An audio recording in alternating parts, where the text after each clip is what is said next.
아, 잘 들립니까? 네, 감사합니다. 오늘 기온을 보니까 100도더라고요, 최고 온도가. 그런데 그 더위를 무릅쓰고 오셔서 참 감사합니다. 그런데 저는 이 캘리포니아 더위를 더위라고 하지 아니하고 뜨겁이라 그럽니다. 이 캘리포니아는요, 그래서 제가 한국의 더위하고 비교를 하면서 캘리포니아 더위는 볶는 더위고 한국의 더위는 찌고 삶는 더위라고 그럽니다. 그래서 볶아대는 더위, 그래서 저는 그것을 뜨거위라고 표현을 합니다. 이 뜨거위에 여러분 이만한 건강으로 오늘 또 이 말씀을 사모해서 참석하셨으니 참 감사합니다. 그런데 오늘은 여러분들이 못 오셨네요. 하나님의 백성들, 마지막에 하나님의 백성들을 남은 자손이라고 합니다. 우리 모두 남은 자손들 다 되셨으면 참 좋겠습니다. 그리고 이번 집회에서 옛날 학교에서 보던 얼굴들을 이렇게 볼 수 있어서 참 좋네요. 오늘 유종필 장로도 우리 삼육대학에 대학에서 봤죠. 어제는 우리 김경출 장로를 또 만났는데 김경출 장로는 동기고 우리 유 장로는 한 해 아랫반이죠. 그래서 또 우리 성경호 자매도 또 이렇게 같이 만났습니다. 저 학교에서 다 보던 얼굴들이에요. 옛날 얼굴들 이렇게 만나서 참 반갑습니다. 그리고 오늘 또 색소폰 특참 감사합니다. 하나님의 은혜죠. 여러분이나 제가 이 하나님의 목사님 오셨어요.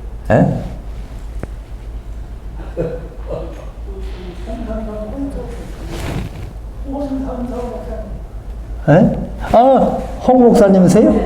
아이고, 거기 앉아서 깜깜해가 잘 안 보입니다. 아이고, 정말 어쩐 일입니까? 환영합니다. 환영합니다. 너무 반갑네요. 생각도 못 했는데 오셨네요. 참 감사합니다. 오늘이 셋째 날 됐습니다.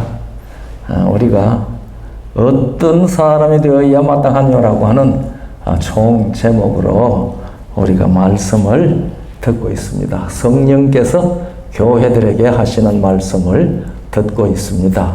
우리가 첫날은 성경을 어떤 관점과 시각으로 읽어야 바르게 읽고 깨닫느냐 하는 그 말씀을 우리가 들었습니다. 그리고 둘째 날은 영과 육, 성경이 영과 육이라고 얘기할 때에 그것이 어떤 뜻을 나타내는지 우리가 좀 긴 시간 자세히 말씀을 들었습니다. 그래서 우리가 이 영의 하나님께서 영으로 깨달을 수 있도록 주신 말씀을 육신의 생각과 과학과 학문을 가지고 읽으면은 올바르게 이해가 되지 않는다는 말씀을 드렸습니다. 그래서 사도 바울도 그랬지요. 신령한 일은 신령한 것으로라야 깨닫는다 그랬거든요. 그런데 오늘 많은 사람들이 신령한 것을 육체의 것을 가지고 해석하고 깨달으려고 하는 그런 경향이 이 교회를 꽉 채우고 있지 않나 하는 그런 염려가 저는 있습니다. 그래서 우리 재림 성도들은 그런 데서 벗어났으면 참 좋겠습니다. 그래서 우리가 누구의 회개가 필요하다고 그랬죠? 욥의 회개가 필요하다고 그랬지 않습니까? 욥이 그렇게 의인이라고 짱짱 울리다가 마지막에 가서 자기가 한 말이 무슨 말이었다는 것을 고백했습니까?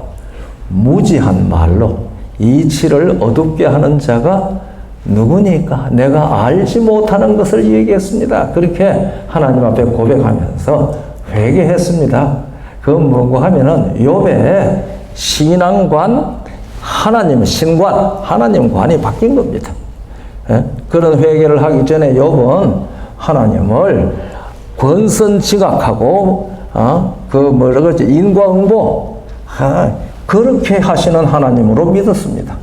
그리고 그렇게 생각을 하면서 재앙받지 않기 위하여 그렇게 쉼도 없고 안온도 없고 안식도 없고 그렇게 믿었다고 자기가 고백했잖아요. 욥기 3장 25절 26절을 읽어보면 그 얘기가 나옵니다. 31장 23절도 같이 읽어볼 때에 우리가 알 수 있습니다. 우리 재림 성도들이 이러한 신앙관, 이러한 하나님관, 신관이라고 그러죠. 그런 데서 벗어나서 정말 성경적, 영적 시각으로 정말 하나님을 경배하고 신앙하는 그러한 경험으로 이 역사의 종말에 우리가 해야 할 일을 반드시 해야 하지 않겠나 하는 그런 생각이 들어갑니다. 오늘은 제목이 믿음은, 그렇죠. 믿음은. 그런데 다 우리 예수님 믿으십니까? 아이고, 아멘도 안 하시네. 안 믿으십니까? 다 믿으십니까? 네. 그런데 누가 믿습니까? 내가 믿습니까? 자, 이 믿음은 이거 우리 확실히 좀 성경적으로 깨닫는 일이 필요하다고 저는 그렇게 생각을 합니다. 예, 그래서요, 예수를 믿는 믿음이 무엇인가? 예수님을 믿는다고 하는 그 믿음이라는 게 도대체 무엇인가? 예, 우리 재림 성도들에게 또 오늘 이 자리에 오신 분들에게 믿음이 무엇입니까? 물으면은 믿음은 이렇고 이렇고 이런 것이다라고 성경적으로 확실히 대답할 수 있도록 믿음이 무엇인지 깨닫고 인식하고 있는지 잘 모르겠습니다. 제가 장로교회에 다닐 때 어떤 목사님이 설교하면서 하는 예화를 들었습니다. 그러니까요, 제가 고등학생 때인지 중학생 때인지 모르겠습니다. 그게 인상에 남아 있어요. 어떤 청년이 이제 처음으로 예수 그리스도를 받아들였습니다. 그리고 교회에 열심히 출석을 하는데, 그 목사님이 아주 그를 사랑하죠. 자기에게 말씀을 배우고 전도를 받아서 교회에 나오니까요. 그런데 이 청년이 어떤 생각을 했는가 하면은요, 이왕 예수를 믿으려면 잘 믿어야 되겠다. 우리들은 어떻습니까? 대강 믿어도 되겠습니까? 이왕 믿으려면 어떻게 믿어야 돼요? 잘 믿어야죠. 이왕 믿으려면 잘 믿어야 되겠어요. 그런데 잘 믿으려고 생각을 해보니까 믿음이 뭔지, 어떻게 믿는 것이 잘 믿는 건지, 그걸 이제 모르겠거든요. 너무 궁금한 거예요. 그래서 생각을 하다가 나에게 예수 믿으라고 믿음을 가르쳐 준 목사님에게 가서 믿음이 무엇인지 좀 확인을 해야 되겠다. 그런 생각을 하고 목사님을 찾아갔답니다. 그런데 목사님을 찾아갔다가 목사님, 이왕 제가 예수를 믿기로 하고 열심히 교회에 출석하는데요, 이왕 믿으려면 저는 참 잘 믿고 싶습니다. 그런데 목사님, 믿음이 무엇인지 정확하게 제가 좀 알고 싶습니다. 그래야지 제가 잘 믿을 것 아닙니까? 그러니까 그 말이 맞잖아요. 그러니 목사님, 믿음이 무엇인지 좀 자세히 설명해 주세요 하니까 어떻게 설명을 해야 될는지를 모르겠어요.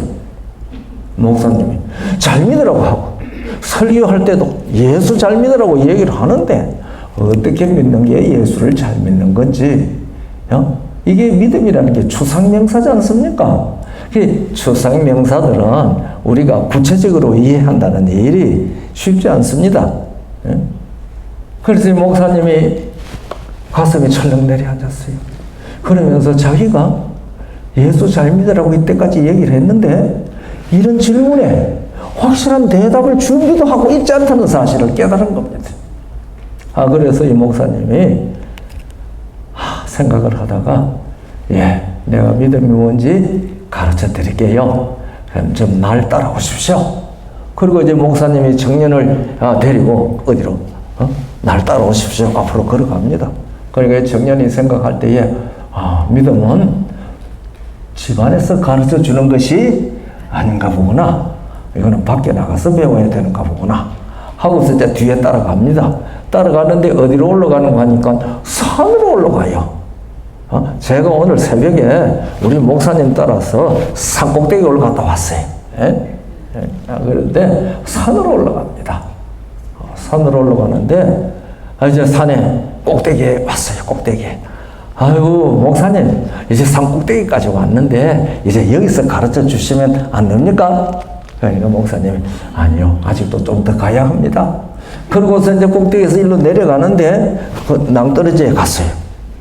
그 밑에는 강물이 흐르고 있습니다.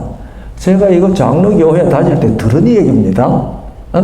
그래서 거기에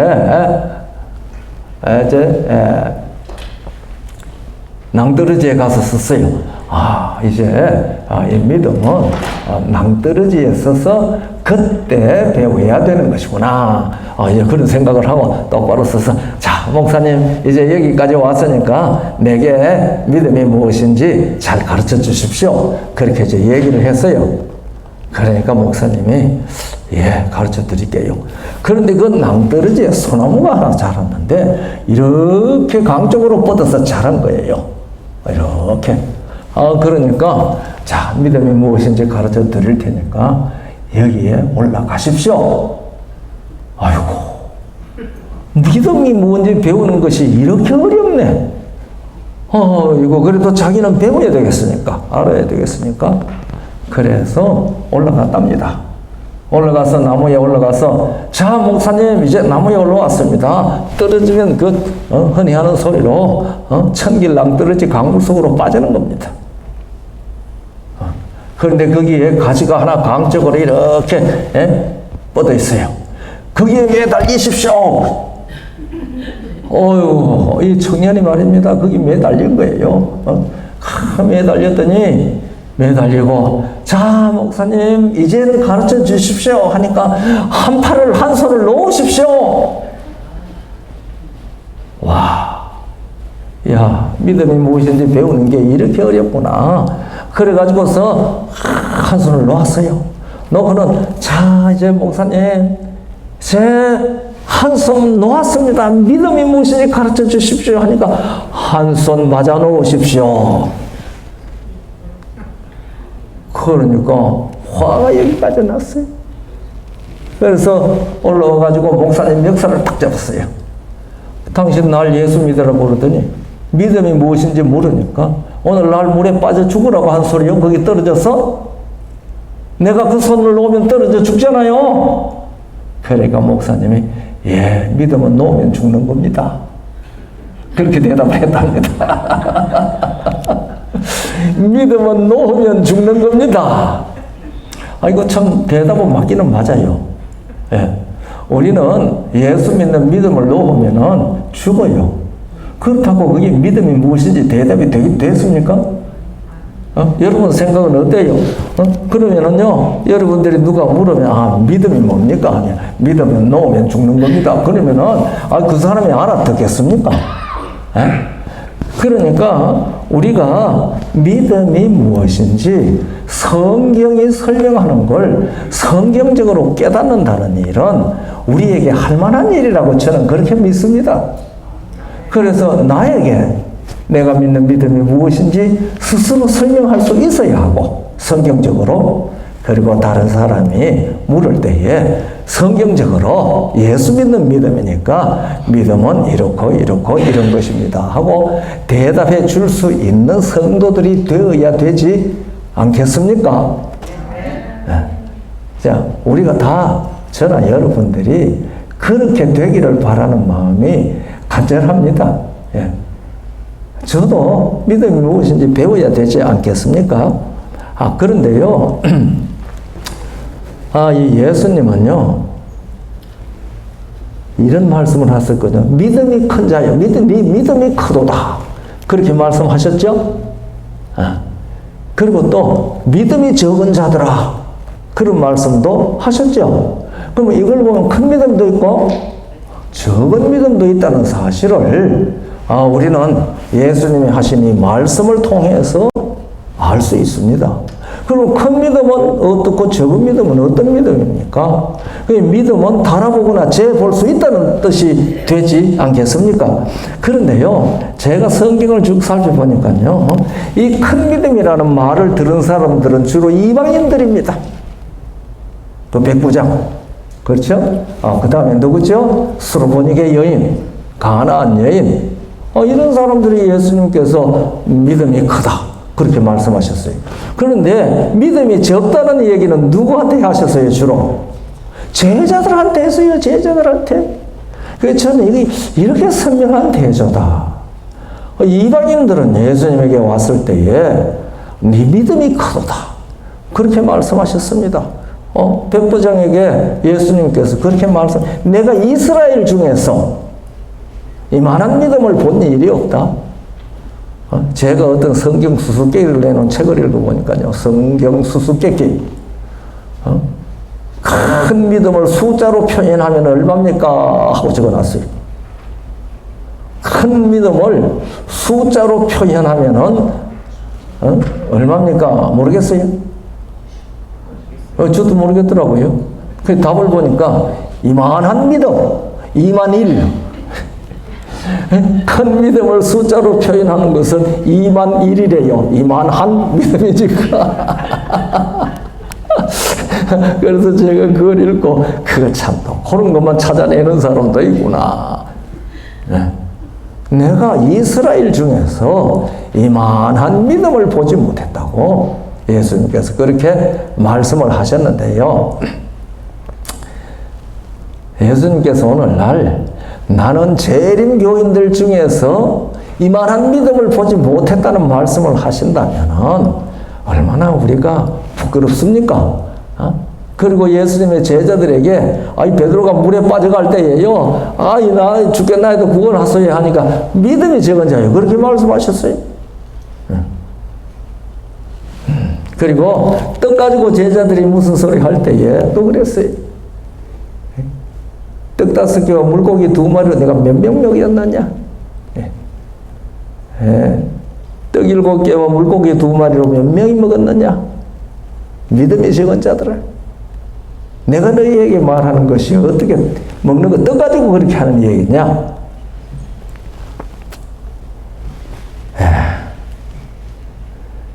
변호산에서 내려와가지고 그 간절한 귀신 들린 그 아들 못 고쳤으니까 예수님께서 그렇게 말씀하셨습니다. 너희 믿음이 적은 영혼이라. 너희 믿음이 적은 영혼이라. 저는 이렇게 일생을 예수 믿는다고 살아오면서 제 믿음이 적다는 것을 날마다 느끼거든요. 그런데 또 예수님은 그렇게 말씀하셨잖아요. 겨자씨만한 믿음이라도 있으면 이 산들을 명하여 바다로 가라고 하면은 바다로 옮길 것이다. 그렇게 말씀을 하셨습니다. 그런데요, 거기에 그 산이 도대체 뭡니까? 산. 우리가 기도하면서 말이죠. 이 산 보고, 산 보고, 우리가 나는 믿습니다. 저 바다로 가오기라고 간절히 기도하면 바다로 갈까요? 그런데 그 산이 무엇인지 스가랴 4장 7절에 대답이 있더라고요. 우리가 스가랴 4장 7절을 보면 이런 말씀이 있습니다. 6절부터 읽으면 확실합니다. 이 스가랴에게 지금 하나님께서 하시는 말씀이죠. 그가 내게 일러 가로되 여호와께서 스룹바벨에게 하신 말씀이 이러하니라. 만군의 여호와께서 말씀하시되 이는 힘으로 되지 아니하며 능으로 되지 아니하고 오직 나의 신으로 되느니라. 유명한 성경 절수죠. 7절 큰 산아 네가 무엇이냐? 네가 스룹바벨 앞에서 평지가 되리라. 그가 머릿돌을 내어놓을 때에 무리가 외치기를 은총이 그에게 있을지다 하리라 하셨고, 그러니까 이 스룹바벨 앞에 큰 산이 무엇이었습니까? 성전을 짓는데 방해되는 사건들입니다. 그러니까 우리가 겨자씨 하나만한 믿음이 있을지라도 이 산더러 바다에 빠지라고 얘기하는 것은 이 지리의 산 이거 빠지라는 얘기가 아니고 아마 그것도 필요하면 그럴 거예요. 우리가 잔뜩 기도하고 나면 예수님 재림하실 때 바다로 빠지고 성도 옮기니까 확인할 겁니다. 그러나 우리가 스가랴 4장 7절에 의해서 보면은 이 큰 산은 우리 앞에 닥친 우리가 믿음으로 감당해야 할 문제들입니다. 우리가 버겁게 느껴지는 그런 문제들입니다. 그런데 그것을 우리가 겨자씨 하늘만한 믿음으로 가지고라도 간절히 기도할 때에는 스룹바벨 앞에서 큰 산이 평지가 되었다고 그렇게 말씀을 하시지 않았습니까? 우리가 첫날 말씀드렸습니다마는 성경은 성경으로 풀이해야 되지 않겠습니까? 그런데 우리가 그 큰 산을 성경을 떠나가지고 아이고 저 산 하신터 산을 좀 없애주십시오 하고 기도하면 안 되죠. 그러니까 우리가 신앙생활 하는데 닥치는 큰 문제들을 우리가 겨자씨 하늘만한 믿음을 가지고라도 간절히 기도할 때에는 그것이 응답된다는 약속을 주신 것입니다. 큰 문제가 말이죠. 왜 겨자씨일까요? 아니 겨자씨 작은 믿음이라도 강구와 겨자씨만큼 조그마한 믿음이라도 기도하면 응답된다. 그래서 나에게 겨자씨 하늘만한 믿음이라도. 그런데 왜 겨자씨일까요? 우리 장모님 왜 하필 겨자씨일까요?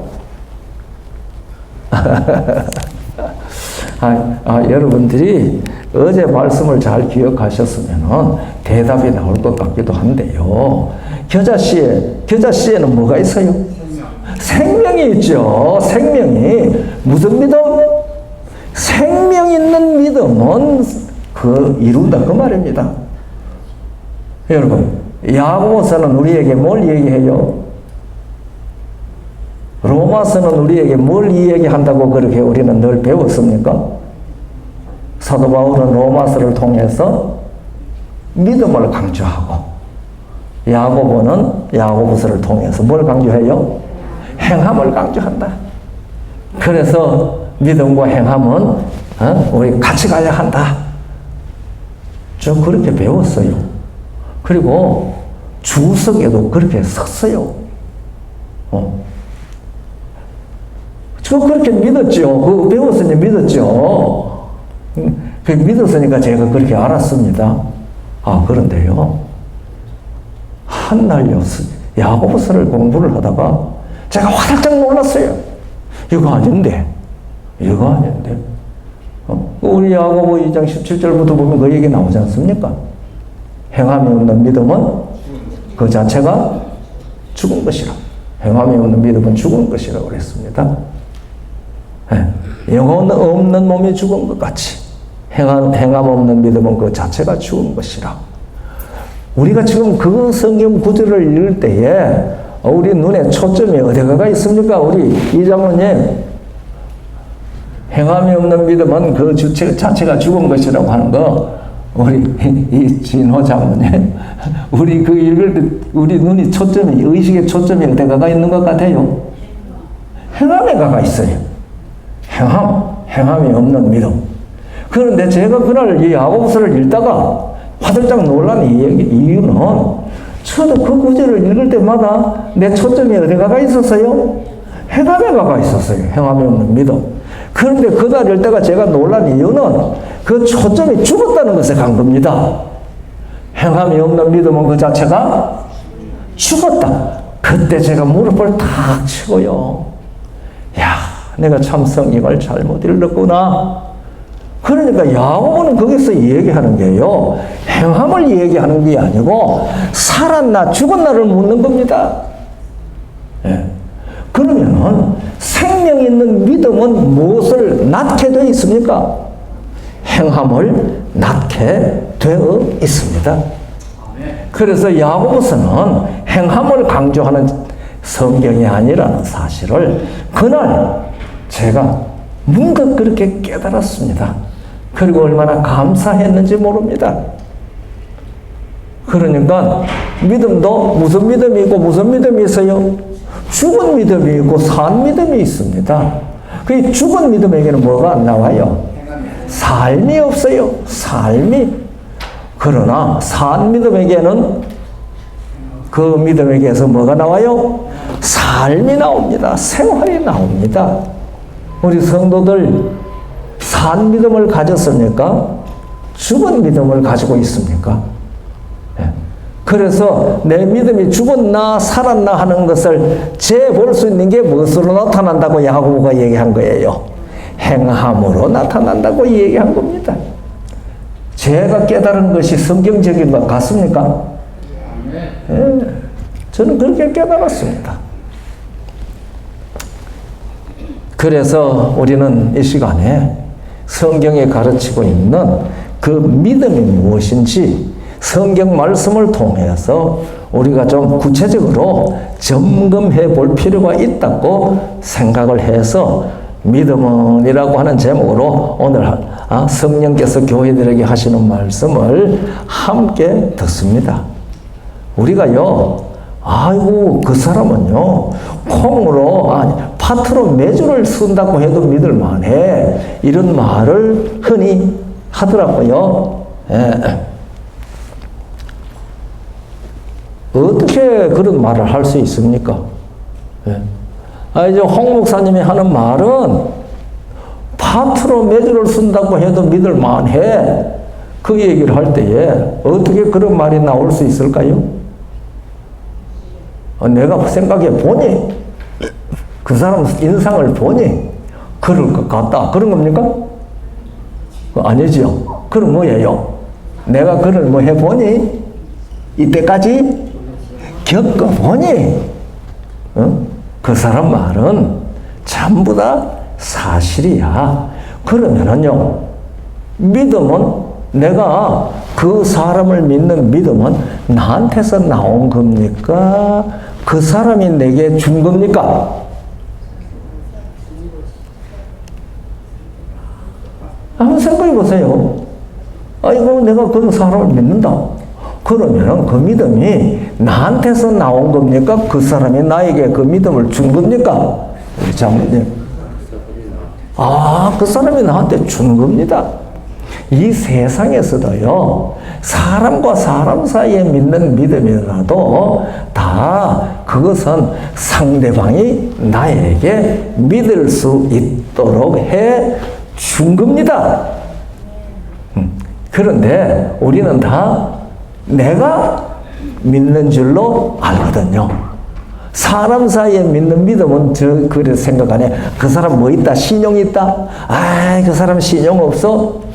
그 신용이 있다는 것은 그 사람이 자기를 믿을 만하게 했다는 얘기잖아요. 그 신용이 없다는 것은 그 사람이 나를 믿을 만하지 못하게 했다는 거지 않습니까? 그러니까 우리가 사람 사이에 있는 믿음이라는 것도 다 상대방이 나에게 준 선물입니다. 네. 그런데 그렇기 때문에 내가 그 사람을 믿게 된 것이지요. 나에게 나오는 믿음이 아니거든요. 그 사람이 나로 하여금 믿을 수 있게 해준 건데, 그러면 우리가 예수님을 믿는 믿음은 어떨까요? 내가 믿는 걸까요?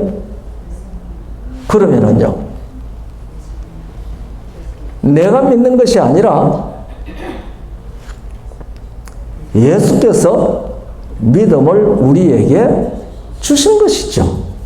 그래서 에베소 2장 8절에는 그 구원과 믿음을 선물이라고 했습니다. 우리 에베소 2장 8절 기억절 잘 알고 있잖아요. 너희가 그 은혜를 인하여 믿음으로 말미암아 구원을 얻었나니 이것이 너희에게서 난 것이 아니요 하나님의 선물이라.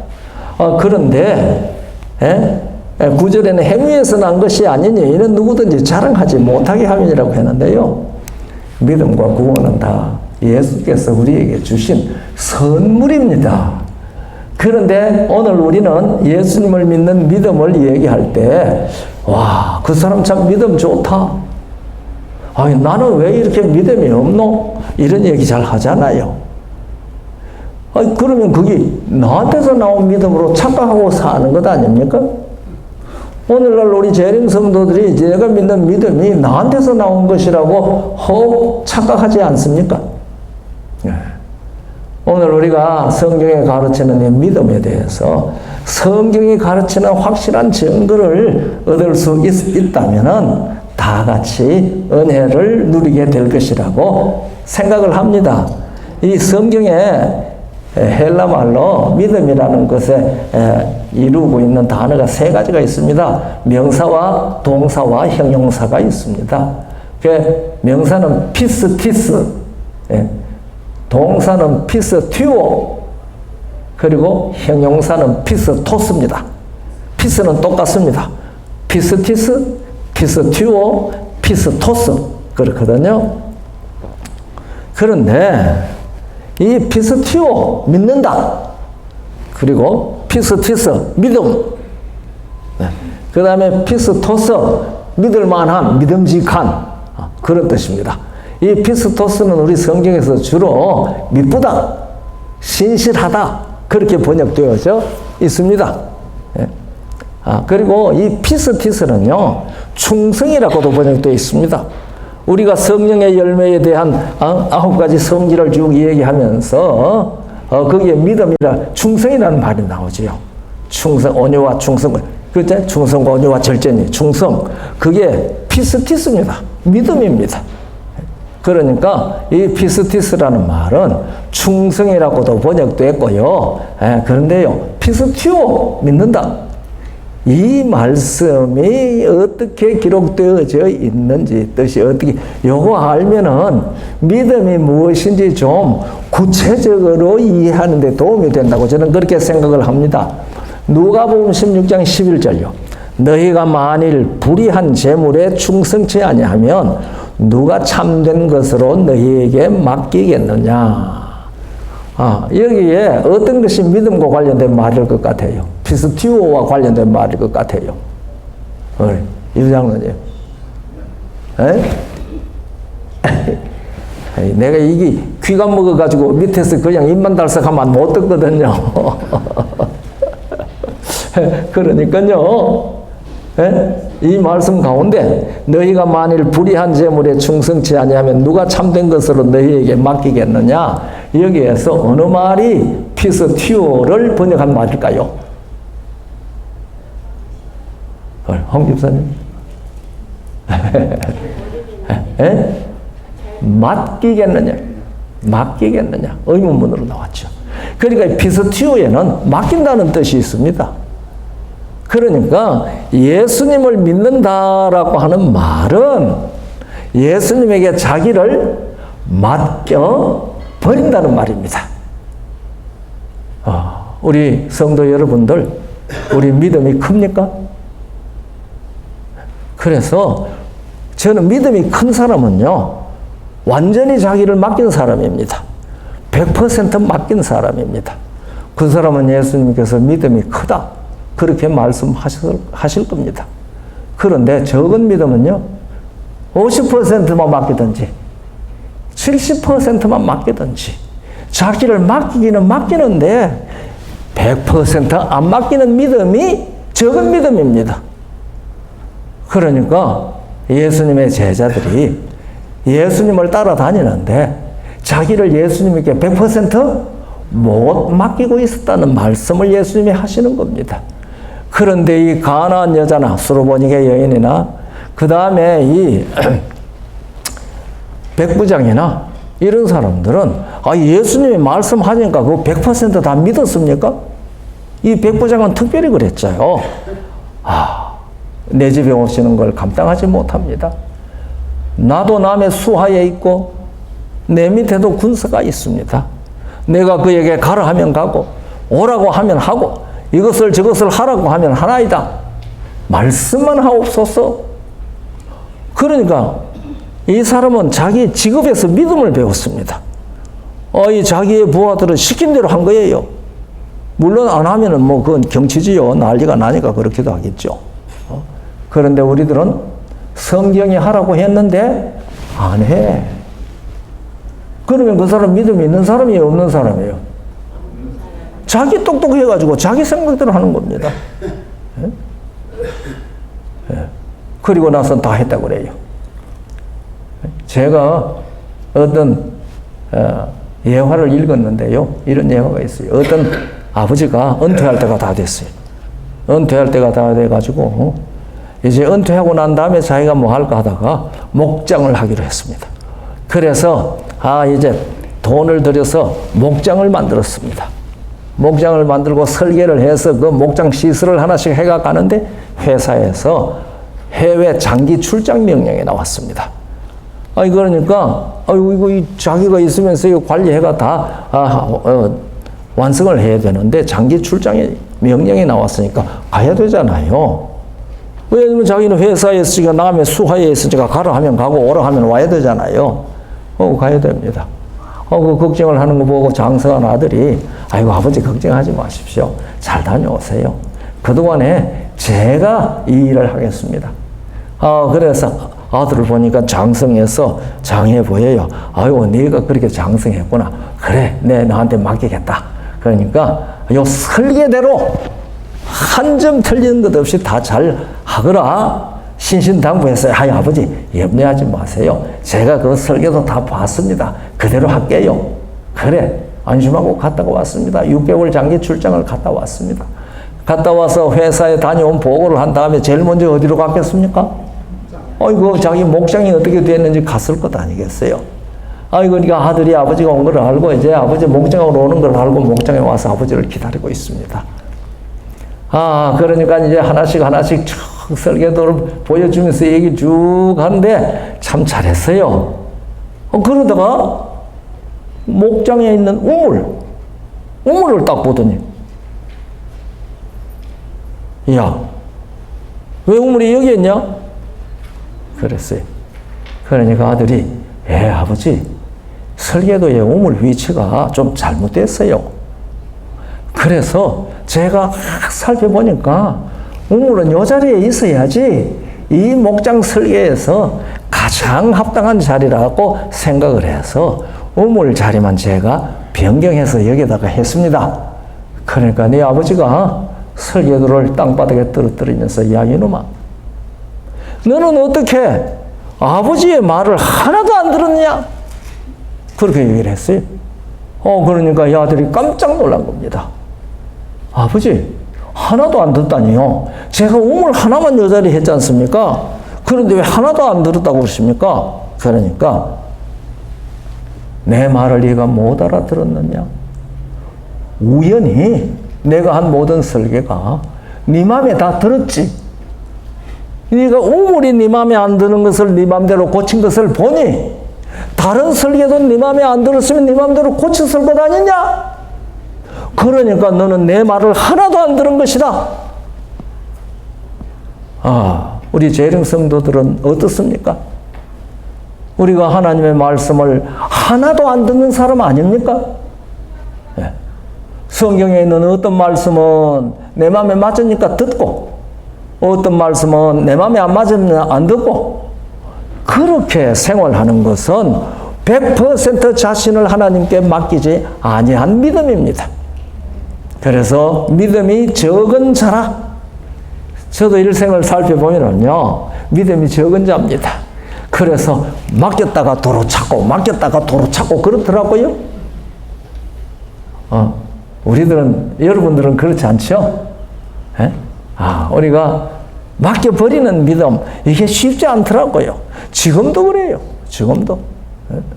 그런데 특별히 우리가 말씀을 깨닫고 생각하는 일에 있어서 정말 우리가 이 성경이 가르쳐주는 그 해석을 따라서 성경이 그렇다고 하면 아멘하고 굴복해야 되는데, 에이, 이건 뭐 필사자가 잘못 기록한 거겠지. 뭐 그럴 수도 있었는지도 몰라요. 그러나 그것을 밝히 주시는 분은 성령님이지 내가 할 것 아니잖아요. 왜냐하면 이 책은 누구의 말씀이니까? 하나님의 말씀이니까 그렇거든요. 그런데 여러분들, 우리가 예수님 뭐 보고 예수님께 나를 전부 다 맡겨요? 예수님이 뭘 보고?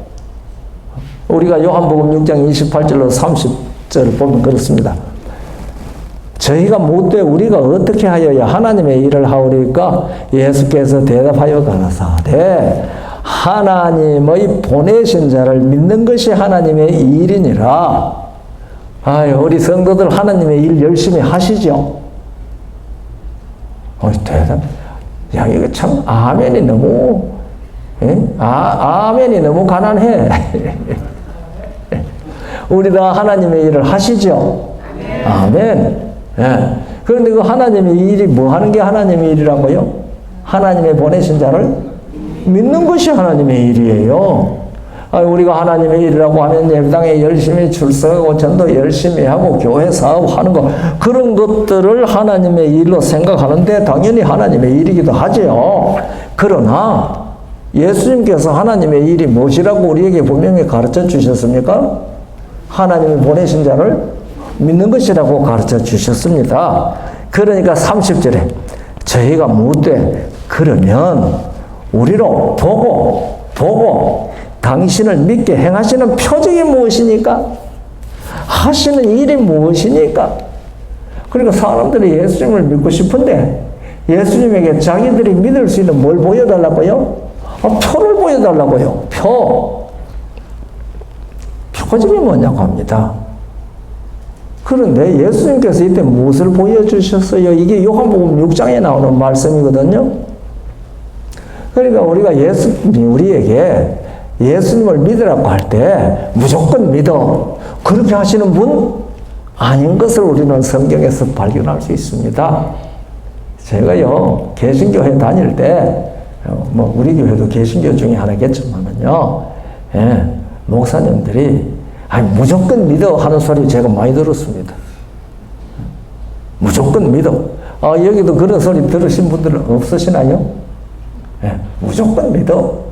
그런데 어떤 자매가 저한테 질문하러 와가지고, 이제 장로교회 집사님인데, 저한테 와가지고 목사님에게, 자기 목사님에게 모르는 게 있어가지고 이랬저랬 물으니까, 아이고 자매님, 그렇게 따지는 게 믿음이 아닙니다. 무조건 믿으세요.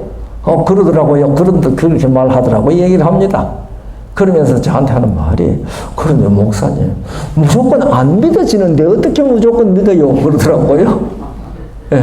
무조건 안 믿어지는데, 우리가 무조건 믿을 수 있으면 100% 믿는 믿음이 큰 사람이기도 하겠죠. 그런데 예수님 이 사람들이 그랬습니다. 무엇을 보고 당신을 믿을는지 믿을 표적을 우리에게 보여주십시오. 그러니까 예수님께서 무조건 믿어 그렇게 하시지 않으셨어요. 예수님께서 믿는 표적을 보여주셨습니다. 그래서 예수님께서는 예수를 믿으라고 말씀하실 때에 무조건 믿으라고 하시지 아니함을 인하여 저는 감사합니다. 여러분, 우리는 도마를 갖다 의심쟁이라는 말 많이 듣죠? 저도 그렇게 배웠습니다. 도마는 의심쟁이 제자다. 그런데요, 제가 요한복음에만 도마가 하는 말이 많이 나옵니다. 그런데요, 저는 이 도마가 얼마나 고마운지 몰라요. 그래서 저는 도마를 의심쟁이라고 하는 대신에 확인주의자 도마라고 합니다. 주여, 가시는 곳이 어딘지 모르는데 우리가 그 길을 어떻게 알겠습니까? 그러니까 그 유명한 말씀, 내가 곧 길이요 진리요 생명이니 나로 말미암지 않고는 아버지께로 올 자가 없느니라. 도마가 안 물었으면 그 대답을 우리가 어떻게 가지겠습니까? 그래서 참 도마 고맙다. 나는 그 창자국과 못자국을 안 보면 못 믿겠다. 그리고 또 예수님 오셔서 창자국 못자국 다 손 넣어보라고 그랬잖아요. 그리고 나의 하나님이라고 고백할 때에 너는 나를 본 거로 믿느냐? 보지 않고 믿는 자가 복이 있다. 아니, 도마가 안 그랬으면 그 말 우리가 어떻게 들었겠습니까? 그래서 제가 이런 말씀들을 읽으면서 제가 참 눈물이 나도록 감사했습니다. 도마가 그렇게 확인을 했기 때문에 도마 덕분에 우리도 확인하고 믿을 수 있는 사람이 되었으니 고맙지 않습니까? 그래서 저는 그 이후로 그걸 깨달은 이후로 도마를 의심쟁이란 말 하지 않습니다. 도마는 확인주의자다. 그런데 우리 재림교인들이야말로 확인주의 믿음 가지는 사람들입니다. 저도 무조건 믿으라고 했으면 재림교회 목사 안 됐죠. 제가요, 우리 백모님 돌아가셔가지고, 이제 초상집에 갔는데, 우리 사촌 형수님하고, 이거 차일처럼 밑에 앉아 이런저런 얘기를 하다가, 그때요, 제 보험금이 얼마냐고 하면요, 13,000원이었습니다. 13만 원도 아니고. 예? 이거서 얘기를 하다가, 아이고, 아주버님, 우리 교회 오세요. 20만원짜리다, 20만원짜리다. 그리고 그 교회 목사님들 20만원 받을 때 저는 13,000원 받고 있었습니다. 예. 우리 재림교회는 확인하는 사람들입니다. 이것이 그런가 하여 날마다 성경을 상고하고 확인하는 사람들입니다. 그러니까 어떻게 따지면 우리는 누구의 본을 따라 사는 사람이에요? 도마의 본을 따라 사는 사람들입니다. 그런데 예수님께서 믿으라고 보여주신 그것을 우리가 보지 못하고 내가 예수님을 믿는다고 예수님을 믿으면은 본 것 없이 예수님을 믿는 사람이잖아요. 뭐하고 똑같아요? 저는 그런 믿음은 미신과 같다고 생각합니다. 오늘날 예수 이름을 부리고 교회는 다니지만은 본 것 없이 무조건 따라다니는 사람, 그 미신 믿는 것하고 다를 게 없다고 내가 지나친 생각을 하는지 모르겠습니다만은 저는 그런 생각을 가집니다. 그래서 예수 이름을 믿는데도, 예수님을 믿는데도 까딱하면 미신의 신앙을 할 수도 있다는 사실을 우리들은 생각을 해봐야 되지 않겠나는 생각을 가집니다. 예수님께서 요한복음 10장 37절 38절에서 이렇게 말합니다. 만일 내가 내 아버지의 일을 행치 아니하거든 나를 믿지 말려니와 내가 행하거든 나를 믿지 아니할지라도 그 일은 믿으라. 그러면 너희가 아버지께서 내 안에 계시고 내가 아버지 안에 있음을 깨달아 알리라 하신대. 그러니까 이 말씀은요, 예수님께서 하나님의 일을 하는 것을 보거든 믿으라는 말이지 않습니까? 그러니까 우리가 예수님을 믿는데 예수님은 우리에게 뭘 하신 거예요? 우리를 보고 믿을 수 있는 표적이 무엇이니까? 내가 아버지의 일을 하는 것이다. 나 보내신 하나님의 일을 하는 것이다. 그런데 저는 이 요한복음 10장 37절 38절에 있는 말씀을 읽으면서 섭섭하더라고요. 왜냐하면은 나를 믿지 아니할지라도 그 일은 믿으라. 그러니까 좀 섭섭하지 않습니까? 그런데 제가 이 요한복음 14장을 보면서 위로를 받았습니다. 그 요한복음 이제 이 10장에는 그렇게 말했는데 요한복음 14장에 보면은 예수님께서 이렇게 말씀하십니다. 내가 아버지 안에 있고 아버지께서 내 안에 계심을 믿으라. 그렇지 못하겠거든 행하는 그 일을 인하여 나를 믿으라. 10장에는 나를 믿지 아니할지라도 행하거든 그 일은 믿으라고 하신 주님이 14장 11절에는 내가 행하거든 그 일을 보고 나를 믿으라. 그렇게 말씀을 하셨습니다. 이게 단계적인 이야기죠. 그래서요, 예수님을 믿을 수 있도록 우리에게 보여주신 아버지의 일이 무엇입니까? 우리가 요한복음 9장에 나면서부터 장님된 사람 얘기가 나오죠. 그런데 제자들이 그것을 보고 뭐라 그럽니까? 라비야, 이 사람이 장님이 된 것은 자기 죄입니까? 그 부모의 죄입니까? 그러니까 예수님께서 뭐라고 말씀하셨죠? 부모의 죄도 아니고 자기의 죄도 아니고 그 다음에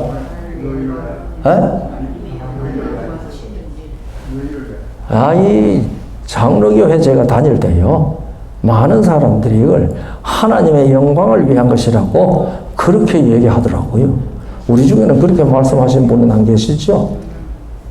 그런데 이게 그렇게 하지, 하나님의 하시는 일을 나타내고자 함이라고 하셨습니다.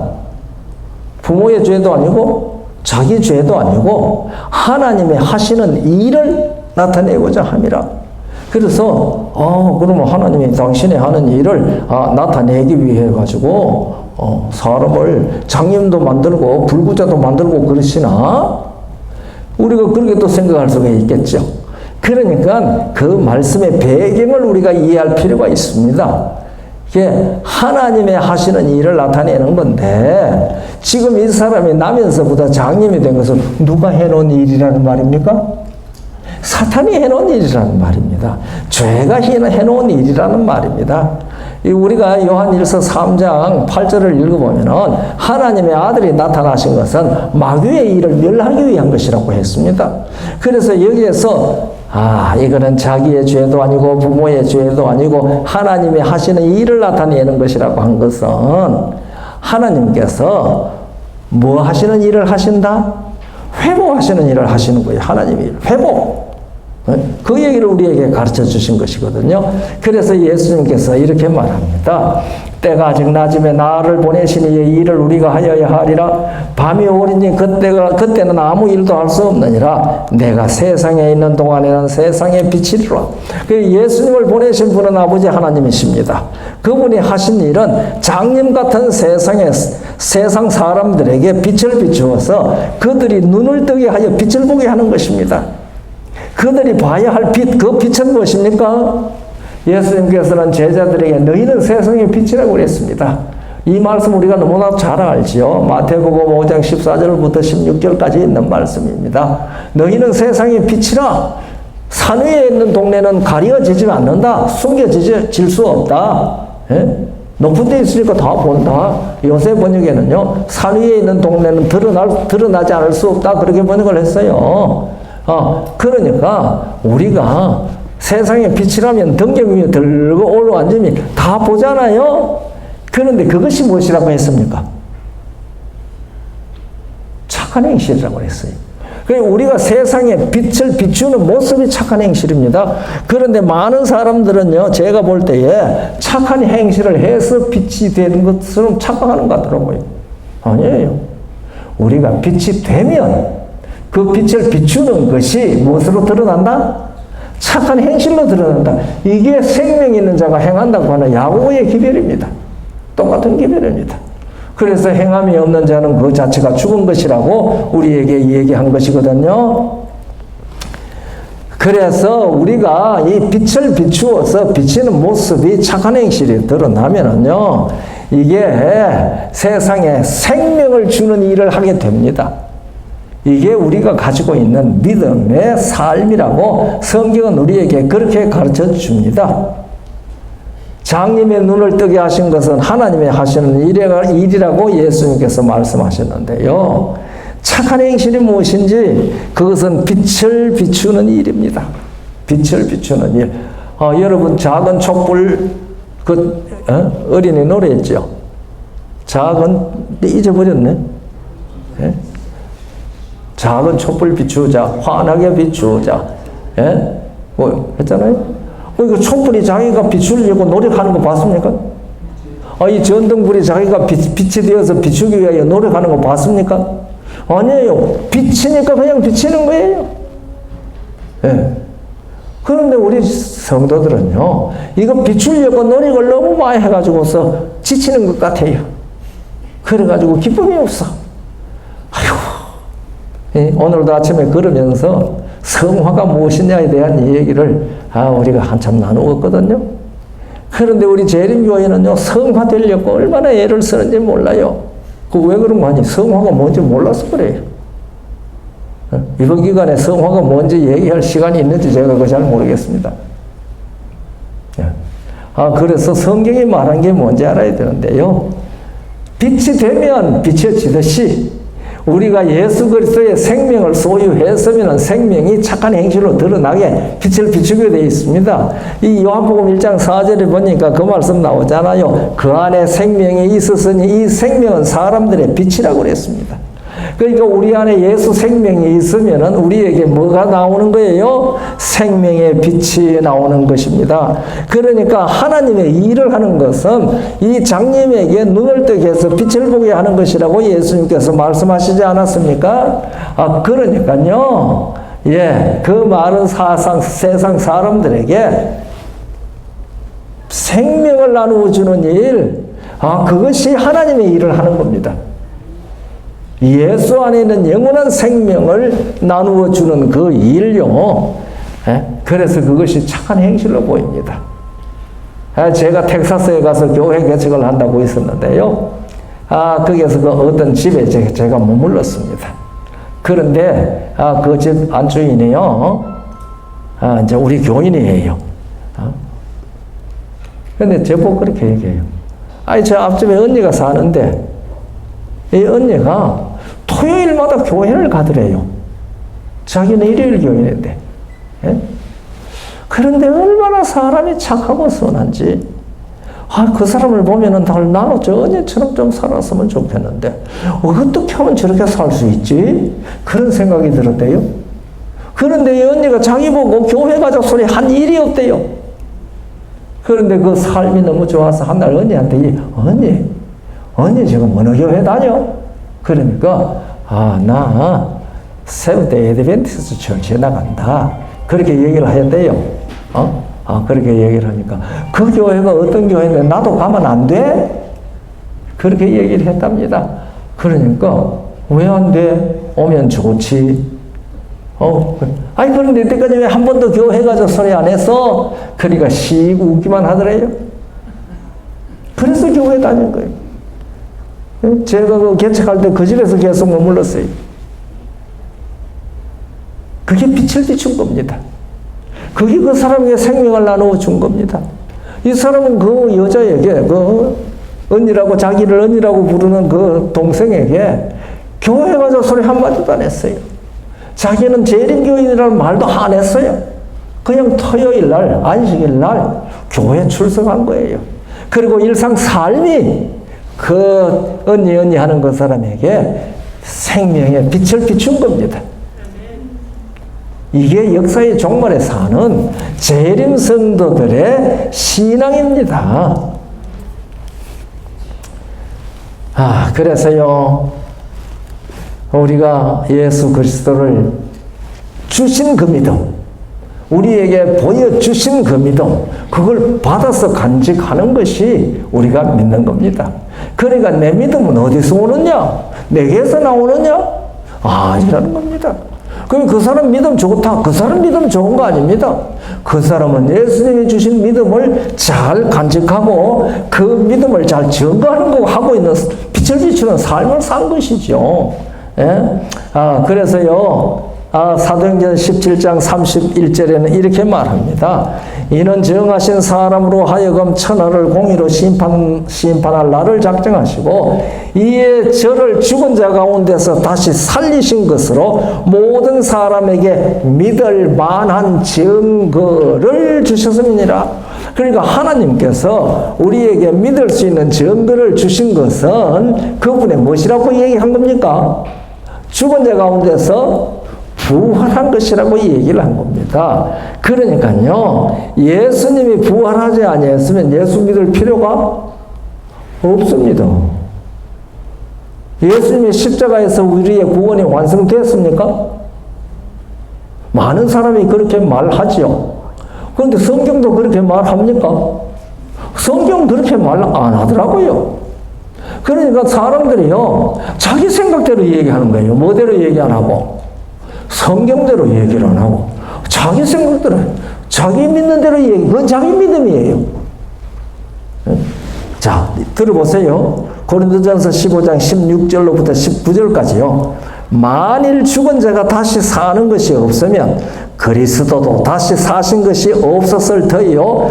그리스도께서 다시 사신 것이 없으면 너희의 믿음도 헛되고 너희가 여전히 죄 가운데 있을 것이요. 그러니까 예수님 부활이 없었으면 우리가 예수 믿어도 뭐예요? 헛일이란 말입니다. 헛일. 그러면 십자가가 예수님의 십자가가 구원을 완성했다는 말이 이 고린도전서 15장 17절 말씀하고 맞습니까? 16절 17절 말씀하고 맞습니까? 안 맞잖아요. 예? 그리스도께서 다시 사신 것이 없으면 너희의 믿음이 헛되고 그 다음에 너희가 여전히 죄 가운데 있을 것이요. 네. 예수님 십자가만 지시고 부활 안 하셨으면 우리는 뭐 가운데 있어요? 여전히 죄 가운데 있습니다. 18절 또한 그리스도 안에서 잠자는 자도 망하였으리니 예수 믿고 죽은 자도 다 망한 것이라 이 말입니다. 그러니 예수님의 십자가로 구원이 완성됐다는 말은 이 성경 구절하고 맞은 거예요? 안 맞은 거예요? 에이, 대답들 좀 안 하시네. 안 맞잖아요. 그러니까 물론 우리의 구속 사업은 패키지입니다. 꾸러미죠. 그러나 예수께서 우리를 구원을 완성시켰다는 증명이 뭡니까? 그게 부활입니다. 그래서 죽은 자 가운데서 다시 사심으로 우리에게 믿을 만한 증거를 주셨다고 그렇게 성경은 말한 것 아닙니까? 그런데 교회에서는 무슨 얘기 많이 안 해요? 부활 얘기 많이 안 해요. 무슨 얘기만 많이 합니까? 십자가 얘기만 많이 합니다. 물론 재림 얘기도 해야 돼. 요새는 재림 얘기도 잘 안 하더라고요. 십자가 얘기만 많이 합니다. 여기는 십자가가 뒤에 없어서 괜찮네요. 저는요, 이 예배당 위에도 십자가 달아놓고 십자가 달아놓고 그러잖아요. 그건 예수님 죽으신 표인데 이 예수님 부활한 표를 좀 만들어 다른 방법이 없을까? 그래서 어떤 디자인을 하면 부활을 증거할까? 암만 생각해도 내 이 머리로는 생각이 안 나요. 그런데 여러분 천주교 그 예배당 뒤에 있는 십자가 상 보셨어요? 우리 장로님 보셨죠? 노 장로님? 기억 안 나요? 우리 유 장로 봤어요? 아니, 윤 장로님 봤어요? 기억나요? 천주교 교회당 뒤에 십자가 붙어 있는데 그 천주교 붙은 십자가하고 개신교 붙은 십자가하고 같아요? 달라요? 달라요. 어떻게 달라요? 옳지. 천주교 십자가는 예수님이 달려 있어요. 제가 그걸 보고 그래도 개신교 십자가는 괜찮다 생각했어요. 왜냐하면 십자가에 누가 없어요? 예수님이 없어요. 달린 예수님이 없어요. 그러니까 예수님 십자가에서 내려오셔서 부활하셨죠. 제가 그걸 보고 난 다음에 내 마음이 좀 누그러졌습니다. 그 천주교는요, 미사 때마다 예수 죽여요. 그러니까 예수님 십자가에 매 달아놓고 뒤에 달아놓은 거죠. 성경은 죽으신 예수님을 우리에게 강조하는 것 아닙니다. 부활하신 예수님을 우리에게 강조합니다. 여러분 사도행전 한번 읽어보세요. 예수님 십자가 얘기 몇 번이나 나오는지요? 2번 나오나 3번 나오나 그래요. 그런데 부활의 얘기는 여러 번 나옵니다. 그래서 사도행전은요, 예수 부활 증거 행전이라고 저는 그렇게 생각을 합니다. 그러니까 우리의 믿음의 초점은 어디가 가 있어야 돼요? 예수 그리스도의 부활하신 그 생명이 우리 믿음의 초점이 되어야 되고요. 이것을 우리에게 주셨습니다. 이걸 믿으라는 겁니다. 내가 너희에게 이 생명 주었잖아. 그리고 내가 이 생명을 너희에게 줄 수 있는 능력이 있다는 것은 내가 뭐 한 것으로 드러난다? 죽은 자 가운데서 부활한 것을 내가 증명했다. 그걸 믿으라. 예수 부활한 줄 어떻게 우리가 믿어요? 그걸 어떻게 증명해요? 그런 질문도 할 수 있죠. 그 얘기는 지금 시간이 없어서 제가 못하겠습니다. 그래서 이 모든 것을 성취하신 것은 예수님의 믿음이 이룬 겁니다. 우리가 계시록 14장 12절에 성도들의 인내가 여기 있나니 저희는 하나님의 계명과 예수 믿음을 지키는 자니라 이렇게 번역이 되어 있습니다. 이거 번역이 제대로 번역한 겁니다. 그런데 요새 개정판에는요, 성도들의 인내가 여기 있나니 그들은 하나님의 계명과 예수에 대한 믿음을 지키는 자니라. 여기는 믿음이 누구 믿음이에요? 개정판은 내 믿음이 예수에 대한 내 믿음이에요. 그런데 원문은 그렇지 않습니다. 예수의 믿음을 지키는 자입니다. 예수의 믿음. 그러니까 예수님께서 당신의 믿음을 우리에게 주셨습니다. 그 믿음을 우리가 받아서 지키는 겁니다. 내 믿음 아닙니다. 오늘 우리 유 장로님이 하나님의 은혜 찬미를 색소폰으로 했습니다. 우리가 다 은혜로 받은 것들입니다. 그걸 간직하는 것이요. 믿음도 하나님께서 예수 그리스도 안에서 우리에게 주신 선물입니다. 그러니까 우리가 뭐 해야 되겠어요? 귀하게 간직해야 되거든요. 예수 그리스도의 믿음입니다. 믿음. 그러니까 그 예수 그리스도의 믿음을 예수께서 우리에게 주셨습니다. 여러분들에게 제가 이 헬라어 얘기를 해봤던 그저 들으나 마나 할 것 같으니까 원문이 예수의 믿음입니다. 예수에 대한 우리의 믿음이 아닙니다. 예수의 믿음. 그런데 재미있는 것은요, 로마 3장 3절에요. 어떤 자들이 믿지 아니하였으면 어찌하리요? 그 믿지 아니함이 하나님의 미쁘심을 패하겠느냐? 이렇게 번역이 되어 있습니다. 그런데 이 미쁘심이라고 하는 말이 피스토스가 아니고 피스티스입니다. 그러니까 이걸 피스티스로 그대로 번역을 하려고 하면요, 어떤 자들이 믿지 않았으면 어찌하리요? 그들이 믿지 않는 것이 하나님의 믿음을 패하겠느냐? 그러니까 하나님에게도 뭐가 있다는 말이에요? 믿음이 있어요. 하나님의 믿음입니다. 하나님의 믿음, 예수의 믿음, 그 믿음을 우리에게 주셨습니다. 그래서 우리가 하나님을 믿지 않는다 해도, 예수님을 바르게 믿지 않는다 해도 하나님의 믿는 믿음은 패해지지도 않고 예수님의 믿음은 없어지지 않는다는 사실을 우리에게 가르쳐 줍니다. 그 하나님의 믿음, 예수의 믿음, 그 믿음이 뭐냐? 우리를 구원하기 위한 것은 우리가 로마서 16장 25절부터 읽어 나가보면 무슨 말씀이 나와요? 24절부터 마지막 절까지 읽으면은 이 복음은 영세 전에 하나님 안에서 예정된 것들이라고 했거든요. 그러면 영세 전에 그 일이 어떻게 이루어졌어요? 여호와 회의에서 이루어진 겁니다. 여호와 회의에서. 그러니까 여호와 하나님의 회의에서 당신이 창조한 우주 가운데 어떤 지성적인 있는 세계에서 누군가가 사망에 떨어지는 일이 생길 때에 우리는 그들을 구원하는 일을 하겠다 예정하셨다고 말입니다. 제가 예언에는 세 유형이 있다는 말씀 어제 했죠? 제가 했어요? 안 했어요? 안 했어요? 제가 그 얘기를 어디서 했나? 이 성경 예언에는 세 가지 유형이 있습니다. 제가 깨달은 대로는, 제가 한 것 같기도 한데, 하나는요, 예정 예언입니다. 그것은, 구원 사업입니다. 이건 하나님의 예정입니다. 또 하나는 예지 예언입니다. 예지 예언. 이거 언제 설명할 시간이 이번에 있는지 제가 잘 모르겠습니다만은 제가 설명은 잘 못 해드리겠습니다.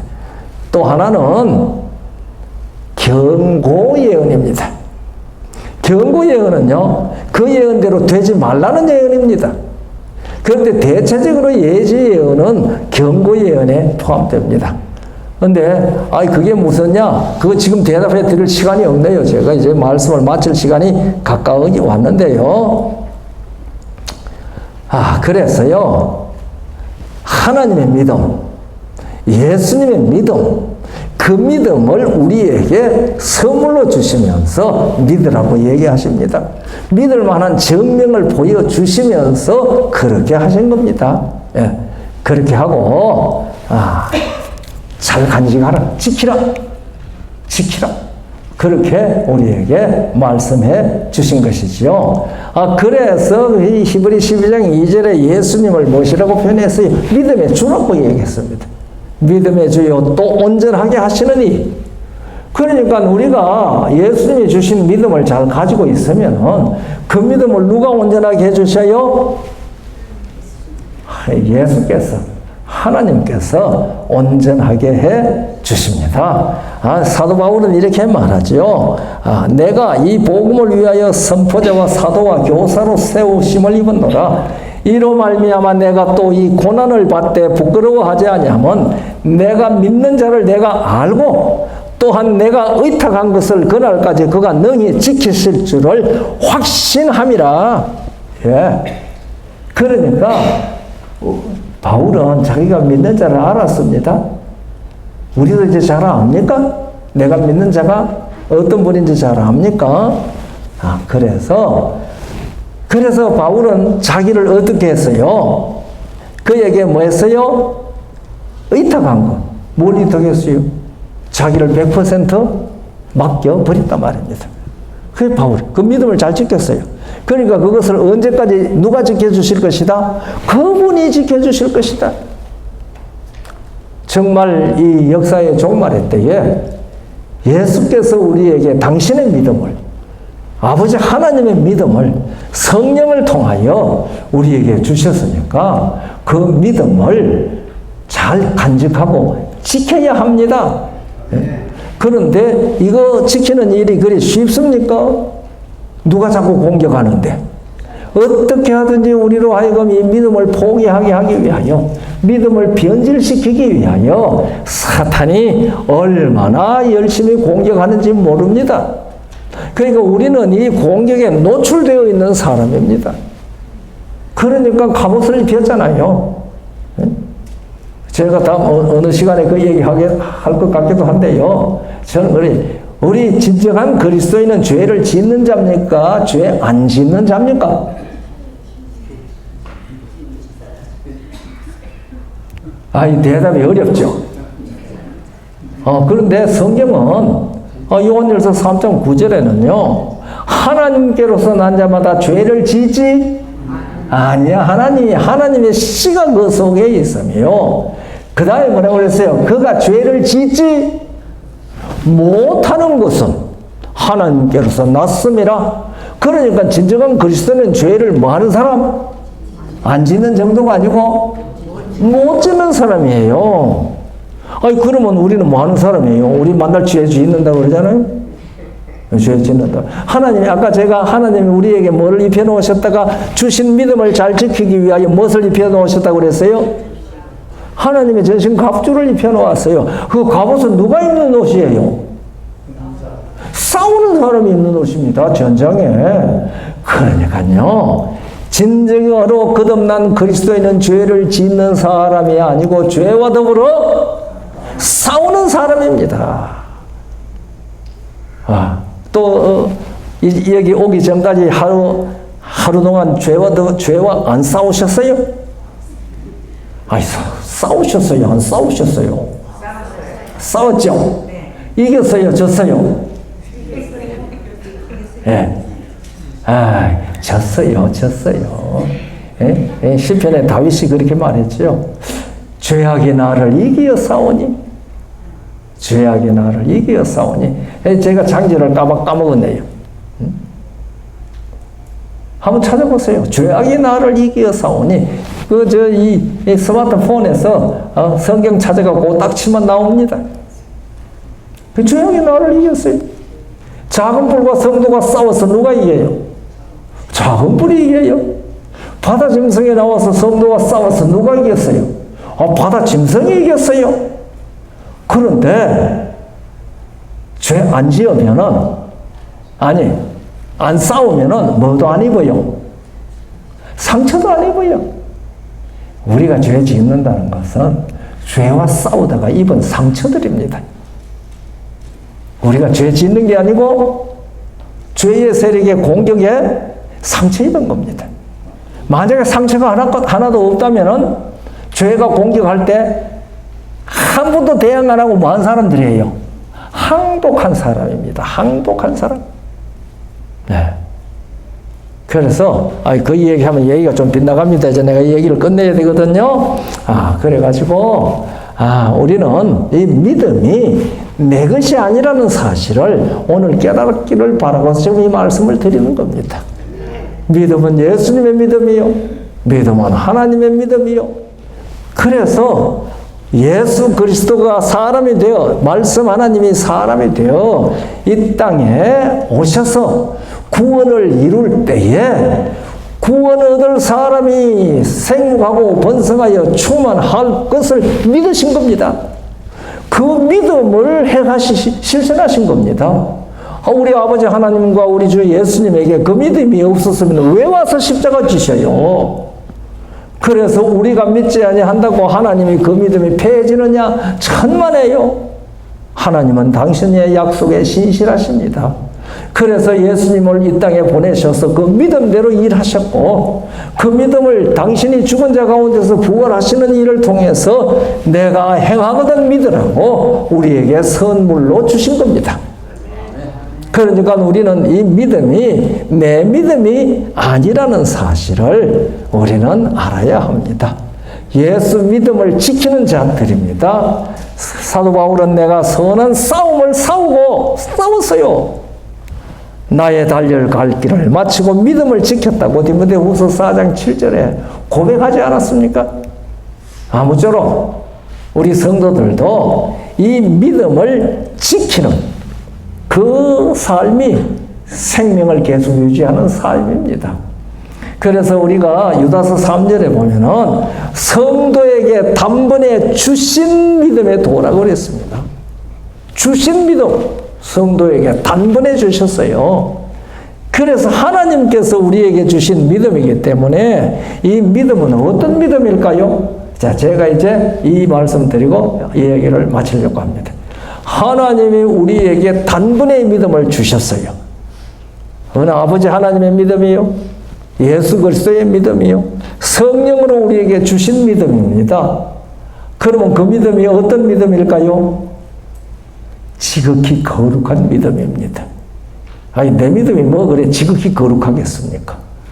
그래서 유다서 20절 21절에 사랑하는 자들아 너희는 너희의 지극히 거룩한 믿음 위에 자기를 건축하며 성령으로 기도하며 하나님의 사랑 안에서 자기를 지키며 영생에 이르도록 우리 주 예수 그리스도의 긍휼을 기다리라.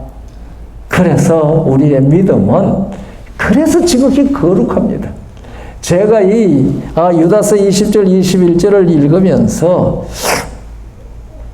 내가 믿음이 뭐 그리 지극히 거룩할까? 그리고 믿음은 내 것인가? 내가 믿는 믿음은 어디서 오는가? 그걸 이제 찾다가 오늘 말씀드린 거 이거 깨달아서 지금 이 깨달은 것을 우리 성도들과 함께 나누는 겁니다. 아무쪼록 믿음은 내 것이 아닙니다. 누구에게 받은 것입니까? 예수님으로부터 아버지 하나님으로부터 성령님을 통하여 우리에게 단번에 주신 그 믿음입니다. 그분들의 삼위일명 여호와 하나님의 믿음을 우리에게 주셨기 때문에 그 믿음은 무슨 믿음요? 지극히 거룩한 믿음입니다. 그래서 우리는 이 믿음을 더럽히지 않도록 이 믿음이 깨어지지 않도록 힘써 싸워서 바울처럼 선한 싸움을 싸우고 나의 믿음을 지키는 그 삶이 우리 모든 성도들의 삶이 되도록 이 시간 성령께서 우리에게 충만한 은혜로 베풀어 주시기를 간절히 바랍니다. 이제 내일 또 만나겠습니다. 내일은 우리 주제대로 어떤 사람이 되어야 마땅하뇨? 그 주제를 이제 들어보려고 합니다. 주께서 우리와 함께 하시기를 바라고, 내일도 듣기를 원하는 사람들 모시고 오면은 좋죠. 오라 오라 해도 안 오면 도리가 없습니다. 아무쪼록 주 안에서 내일 다시 만날 때까지 강건하시고 형통하시기를 간절히 바랍니다. 감사합니다. 하늘에 계시는 우리 아버지 하나님, 감사합니다. 이 뜨거 위에 우리들을 주의 예비된 집으로 불러주시고, 오늘 우리의 믿음이 나에게서 나온 것이 아니라 아버지와 아들과 성령 삼위일명 여호와 하나님으로부터 우리에게 주신 믿음이라는 사실을 생각하게 해 주셨으니 감사합니다. 그래서 그 믿음이 지극히 거룩한 믿음이라고 가르쳐 주시고, 선한 싸움을 싸워서 이 믿음을 지키라고 권고해 주셨으니 감사합니다. 아버지여, 하나님의 전신 갑주를 입히시고 우리에게 힘을 주셔서 바울처럼 믿음의 선한 싸움을 싸워서 이 믿음 잘 지키는 우리 삶이 되도록 일일이 이름을 기억하시고 복을 주시옵소서. 우리 다시 만나는 시간까지 이 믿음 지키는 싸움에 예수 안에서 승리하도록 복 주옵시기를 바라오며, 우리 주 예수 그리스도의 거룩하신 이름으로 간절히 기도하옵나이다. 아멘.